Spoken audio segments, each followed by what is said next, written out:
Hey guys, Alex Kahn here, and I want to talk about my favorite house of Halloween Horror Nights 29 in Orlando, Florida, and that's the House of a Thousand Corpses, which is based off the Rob Zombie film called House of a Thousand Corpses.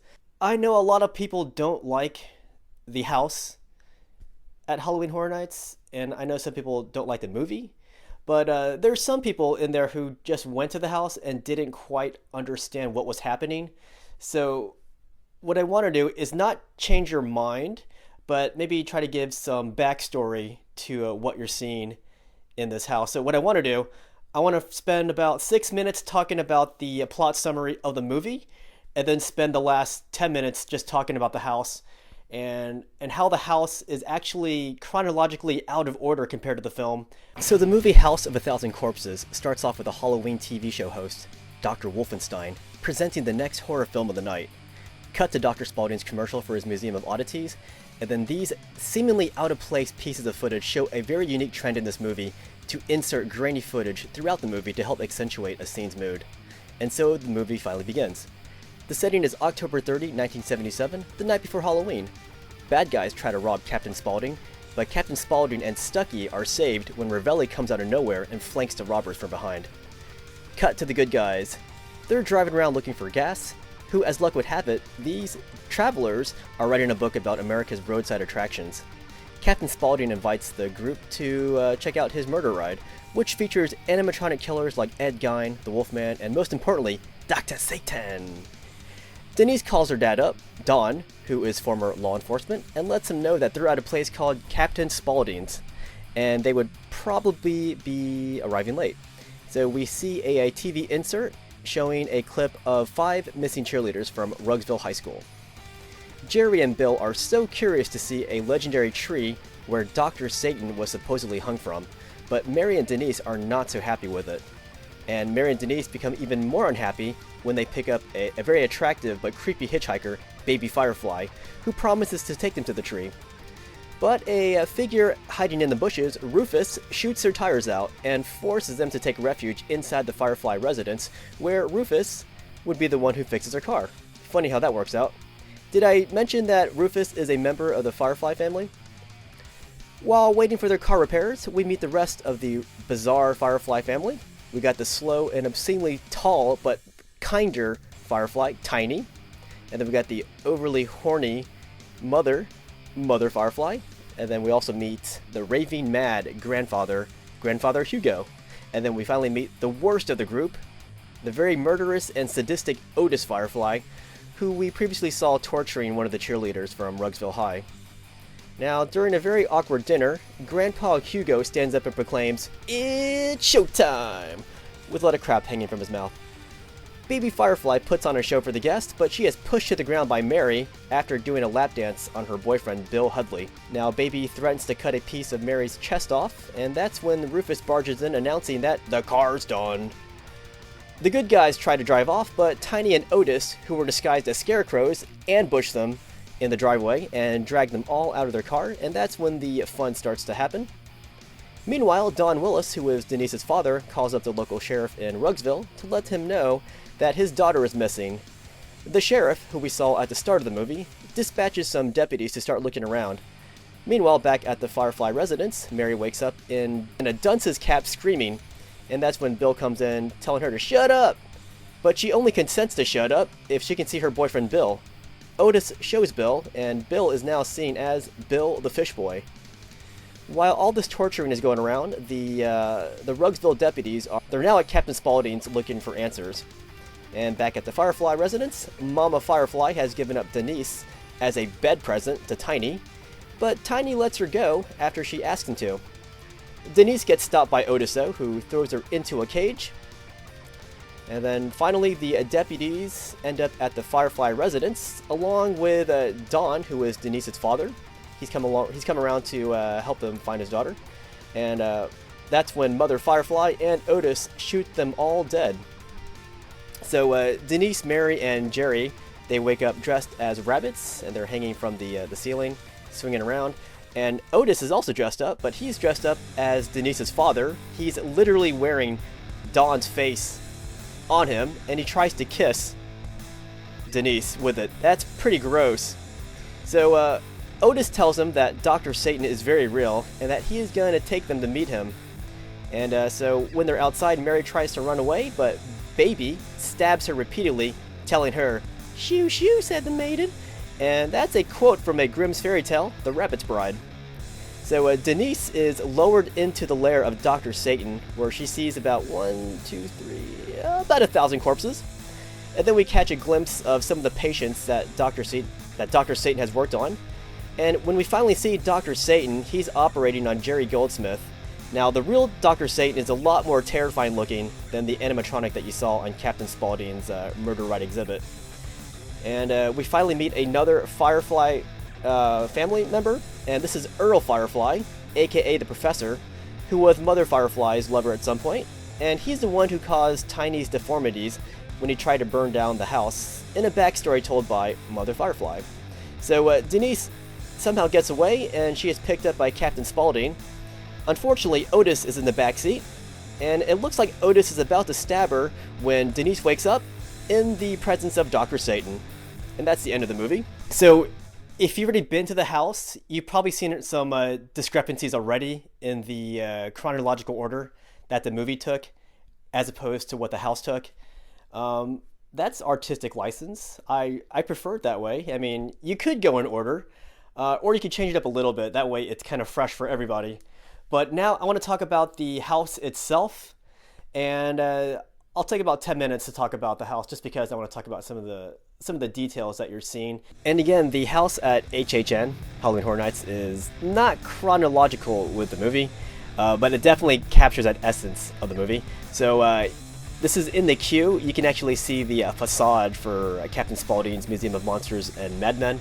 That part is on the left side of the building, and on the right side is the gas station, because the museum is connected to a gas station, both owned by Captain Spaulding. So you enter through the gas station, just like the four good guys do in the movie, and that's when you meet Captain Spaulding wearing his clown makeup. And then the reason why he whips out this piece of chicken is because he sells chicken. You can see that in the commercial at the start of the movie, and also when he's being held at gunpoint by Carl and Richard, he takes out this drumstick and this puts it right in their face, even though they have a gun to his face. If you look on the ground, you can see Richard Wick, and he gets shot in the face after this guy comes in, Ravelli. Ravelli comes in and surprises Carl from behind, and that's when Captain Spaulding shoots Richard right in the head. And then here we jump in the storyline. Here we immediately jump into a baby scene where she's dancing for the guest. But there's a lot of things that happen before that point. Before this point, you actually meet the other Fireflies, like Grandpa Hugo, Tiny, and Otis. But here the story jumps right to Baby doing her dance. And in the movie, that's when Mary gets jealous of her doing a lap dance on Bill's lap. And then she pushes her to the ground, and that's what starts the immediate conflict with the Fireflies. Granted, they were going to do stuff to them anyways. But now here we meet Otis Firefly, and he's telling Mary Knowles to shut up. And she is also wearing her dunce cap like in the movie. And then she's like, "Hey, I want to see Bill. I want to see what's going on with Bill." And Otis says, "Okay, you can see him. Here he is, Bill Hudley, the fish boy." And Bill Hudley is played by Rainn Wilson from The Office. So you can see his face does not look just like him, but there probably would have been legal problems if they made their face look exactly like Rainn Wilson's.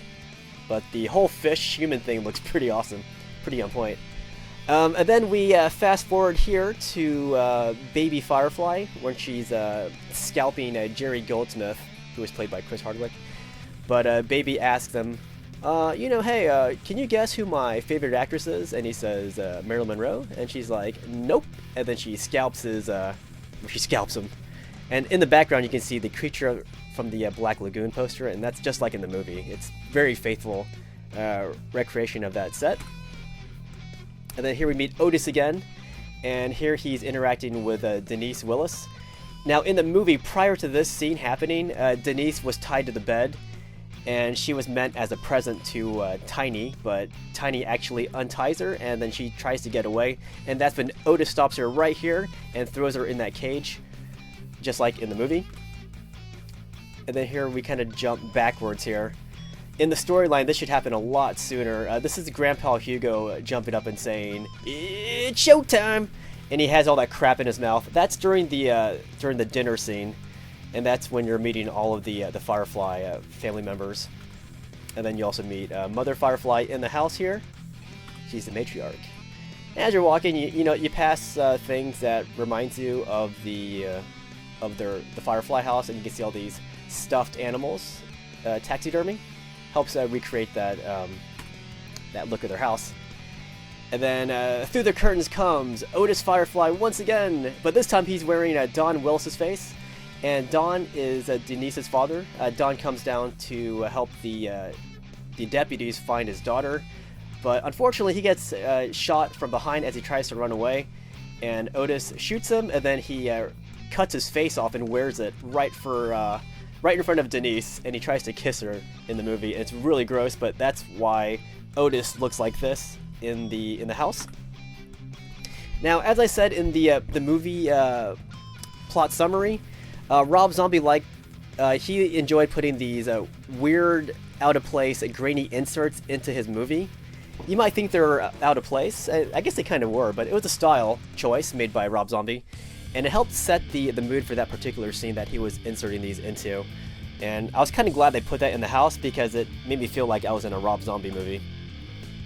And here we're jumping backwards again. After Baby does that lap dance, as I said, Mary pushes her to the ground. And that's when Rufus comes in and interrupts the fight. And he's like, "The car's done!" Because remember, Rufus was the one trying to fix her car after he shot their wheels out. So Rufus gets their car fixed, and as the four good guys are trying to drive out, two of the scarecrows come to life, and they are controlled by Otis and Tiny. And this particular scarecrow is supposed to be Tiny Firefly because he's the only one wearing the pumpkin helmet. But in the movie, he's actually wearing overalls, but that's a detail that I can overlook.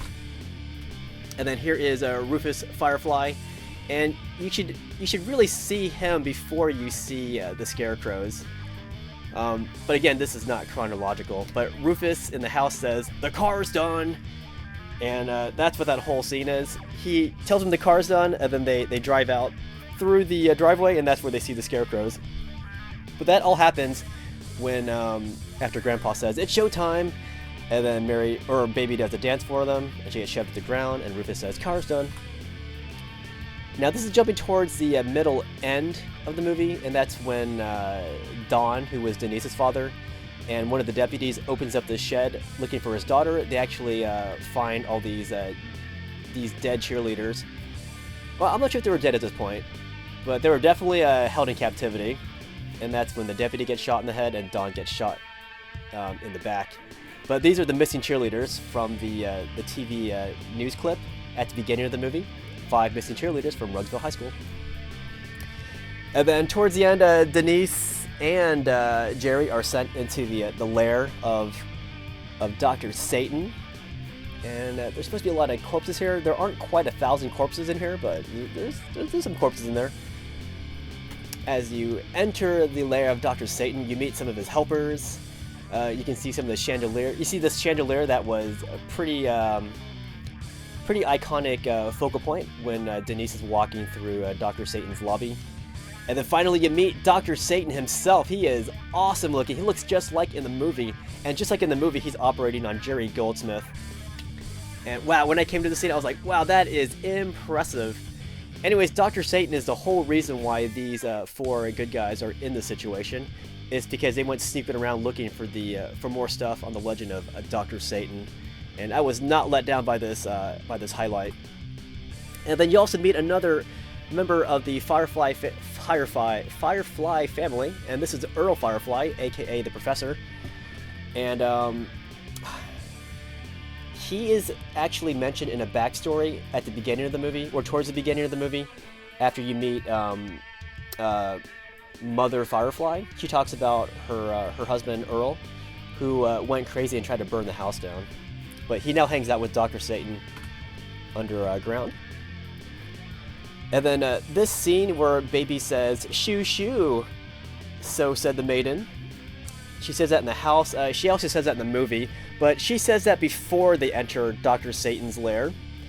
And she says that after she chases down Mary Knowles, who's wearing a rabbit outfit. And when she says, "Shoo, shoo," said the maiden, that is a quote from a Grimm's fairy tale, the Rabbit's Bride. And then, strangely, you end up back at Captain Spaulding's Museum of Monsters and Madmen. This is the Skull entrance, as opposed to the gas station entrance. And then you meet Dr. Spaulding again, who's wearing his clown makeup. So at the end of the movie, you do see Captain Spaulding again, but he's not wearing makeup anymore. He's actually driving his Cadillac convertible, and he picks up Denise, who doesn't know he's a bad guy, but he is a bad guy if you watch Devil's Rejects. But in the backseat of the Cadillac is Otis. Otis pulls out a knife, and then Denise wakes up in the lair of Dr. Satan. So honestly, I didn't want the video to take this long, over 15 minutes long, because the house is a lot shorter than that. But I just wanted to speak my mind about my favorite house for Halloween Horror Nights 29, which is 2019 in Florida. I freaking love it. It's definitely my favorite house, and the movie is great too. House of a Thousand Corpses. The sequel is Devil's Rejects, and on another note, the third movie in that trilogy is coming out on Monday, and that's September 16, I believe, and it's going to be out in theaters for I think one night, and that's it. And then after that, you have to get your movie on video. I definitely want to see the movie in theaters because I didn't see Devil's Rejects or House of a Thousand Corpses in theaters. I waited till the DVD came out. So this is my opportunity to watch a Rob Zombie movie based on this story in theaters. It's called Three from Hell, and it's the same exact characters. It's a continuation of the House of a Thousand Corpses / Devil's Rejects. But anyways, I just wanted to talk about the house, and if you're a fan of the house, let me know why you like it so much. If you don't like the house so much, explain why you don't like it. If my video helped you understand the movie a little bit better, then please write your comment too. But I'm probably not changing minds, but at least I spoke my mind.